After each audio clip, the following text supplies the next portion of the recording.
Communism was defeated, but Islamism was not.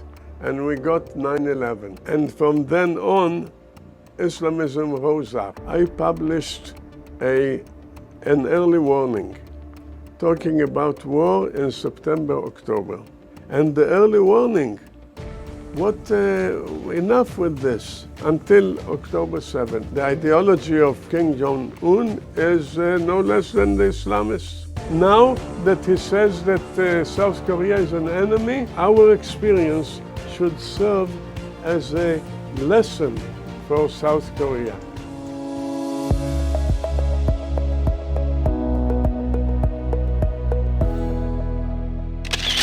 Thank you so much for having us here today and making some time. Thank you for having me. We've been watching Memri a lot, and we've been referencing this your work a lot. Could you tell us a little bit about Memri? When I retired, I realized that people don't know what's going on, not because they don't know secret stuff, but because they don't know open sources, what is available there for everybody. And why don't they know it? Because it's in languages that they don't speak. So this was the source of the beginning of Memri, namely to bridge the language gap.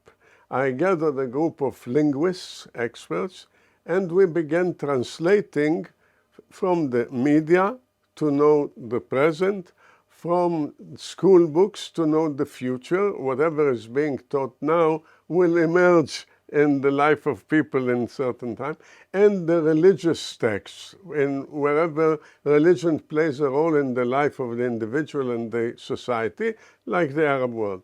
So we began with the Arabic 25 years ago, and we translated from Arabic. Then we expanded to Farsi to know what's going on in Iran, then to Turkish, which is ruled by an Islamist, Erdogan, then to Urdu, which is Pakistan, Afghanistan. We have teams of workers there. And 10 years ago, we moved to translate from Russian. And in a way, we could tell about the war coming because the leader of Russia, Putin, wrote 4 months before the war a very interesting essay of 4,000 words. We translated it to the effect that there is no such thing as Ukraine, it's a fiction, and you know what can follow after such a thing. And then 5 years ago, we began translating the Chinese media. What is the difference between the media in Arabic and media in English? TV channel, Al Jazeera. It's the regular thing. Two faces. Jazeera in English that plays more or less BBC, something like that. And then there is the Jazeera in Arabic, a tool of the Islamist terrorist organization from the time of bin Laden, where they aired every single speech of him in full. This is not media. Media gives a few seconds, gives a summary, and that's it. No, hours and hours and hours, and repeated and repeated and repeated. This is a indoctrination and propaganda tool of the Islamists. And that's what they do everywhere. Declaration of war on Saturday morning in October 7 was done on Jazeera. At 7 in the morning, they aired a call to all the Muslims everywhere to rise up. And as a beginning, it was Muhammad Deif, the commander of the killers units, that spoke on Jazeera. And they served the Hamas all the time. But not only here, in Sudan, in Tunisia, the Taliban, they did it all for the Taliban. This is a known fact. What is the role of Qatar? Qatar is an entity, I call it everywhere, an entity of evil. They play the game of, like what in America you say, Dr. Jekyll and Mr. Hyde. They have one face for the West and another for the Arab world. They support every single Islamist jihadist organization anywhere. Wherever there is a battle between movements in the Arab world, they are always for the Islamist one, the dangerous, the jihadi one.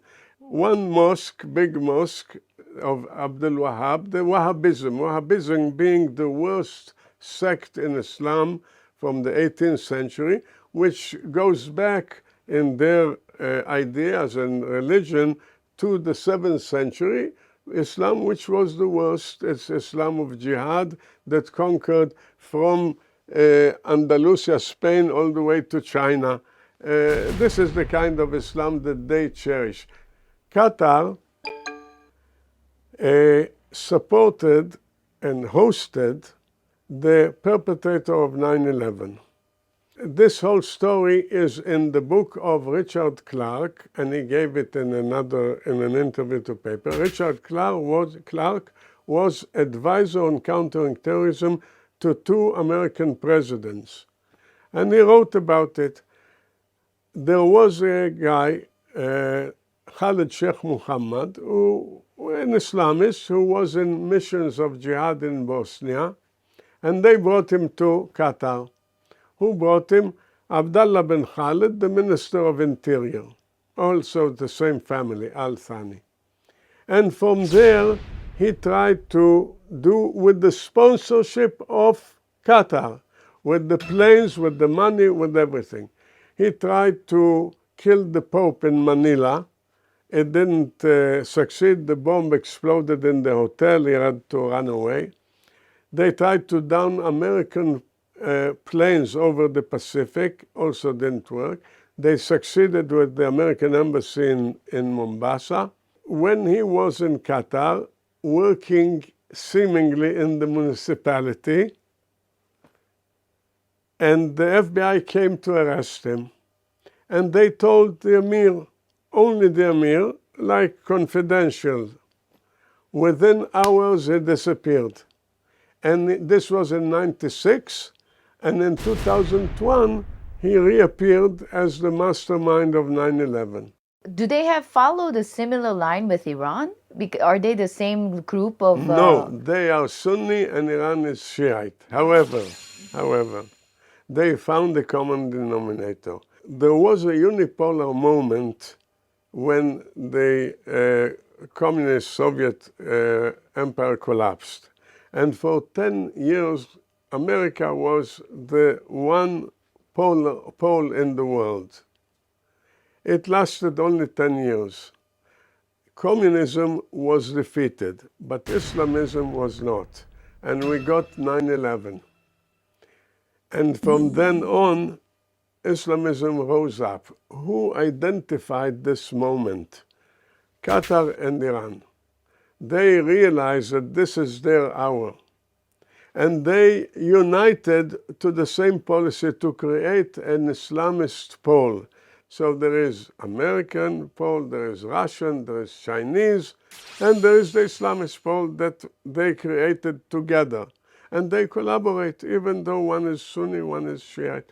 They collaborated to create a power. And if this power had been for peace, okay, but this is a power for attack, for taking over, like Iran. In Gaza, you see the collaboration of Iran and Qatar. Iran gave the weapons, the training, the know-how, and Qatar gave the billions of dollars. You cannot do only with one of the two. So there's an example how they collaborate. They share the same gas field, which is the biggest in the world, South Pars gas field. And Qatar is developing it for the benefit of both. They share it in the middle. Now, of course, the Iranians could take it over in an hour. But no, it serves them the way Qatar works. They are working together in coalition. Now, the question is, of course, you would say, so why is America holding them as a non-NATO ally? There are problems also of money. This country buys everything in the world, everything. Literally, we saw the statistic that they were the biggest donor for the American whole universities of Of course, the Ivy billions of Leagues. dollars, of course. There is a story, Qatargate, the deputy head of the European Parliament is in jail. They found in her home millions of dollars cash. Politico, the magazine in America, had a big report about the brother of Mr. Biden, President Biden, that got millions from them, Jim Biden. Senator Menendez in the Senate is now defending himself in court for bribes. Our Prime Minister allowed Qatar to fund Hamas for a decade with billions of dollars, totally misguided. He had the thought in his head that he's buying them. This is such a nonsense that you cannot believe that you buy a psycho like Sinwar. How do you buy him? Him and he had everybody believe that we are flooding them with money and they have good life and that's what they want. And we are fine, it's okay. This is the source of October 7. The money that we allowed, the money to Hamas was totally illegal because according to the laws of Israel, also American or international laws, Hamas is a terrorist organization. You cannot give them money. Why was it, if you have heard about it, it was in suitcases and there are pictures. Why? Because Bank of Israel, if this is the policy to give them money, fine, have the Bank of Israel give it. No, I mean pass it through the Bank of Israel. You cannot, because the Bank of Israel will not accept it, because the laws, Israeli and international, are against it, are not allowing it. So if they would do it, they would be thrown out of SWIFT. So they didn't do it. So Netanyahu found a bypass. The Mossad passed suitcases of money. Insane, insane. Now everything is out, but for years it went like this. And did he buy them? No.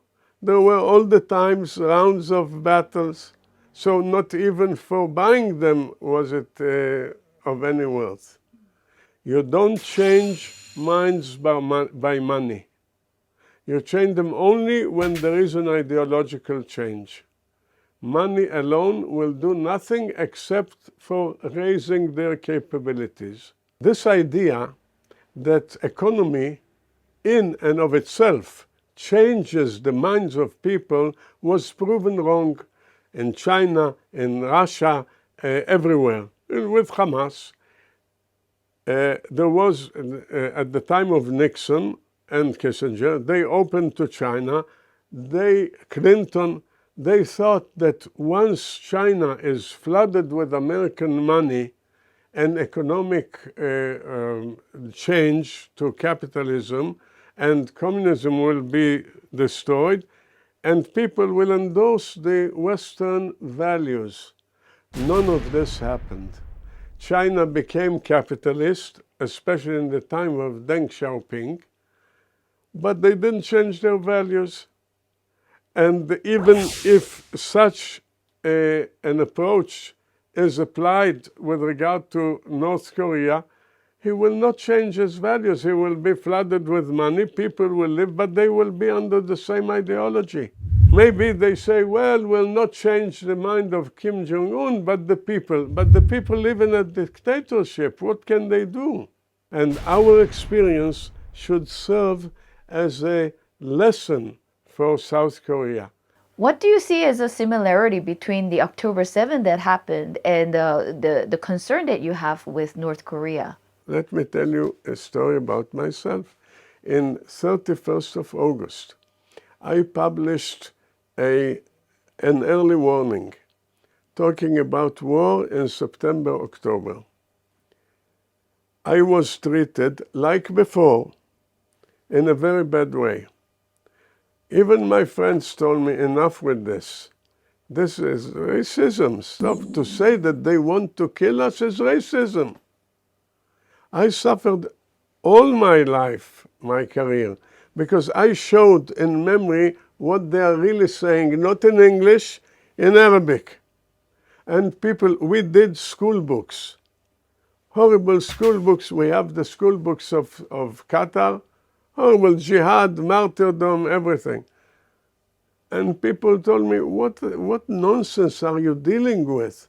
Their school books is our life. What are you dealing with? This is nonsense. What are you doing? And the early warning. Enough with this. Until October 7. The ideology of King Jong-un is no less than the Islamists. Now that he says that South Korea is an enemy, this is one step before attack. If it's an enemy, if they are brothers, sisters, by the way, brothers and sisters, it's the supremacist idea. We are better than them, we have to help them. Now, we have to kill them. They don't listen, so let's kill them now. It's coming. It's simply coming. I hope that this interview will not be aired after, will not need to be aired after it happens, but it's coming. If people will not know what is coming, it will be horrible. Thank you so much for making time for us and letting us hear amazing wisdom and advices. And it's worth discussing it. Thank you so much. Thank you.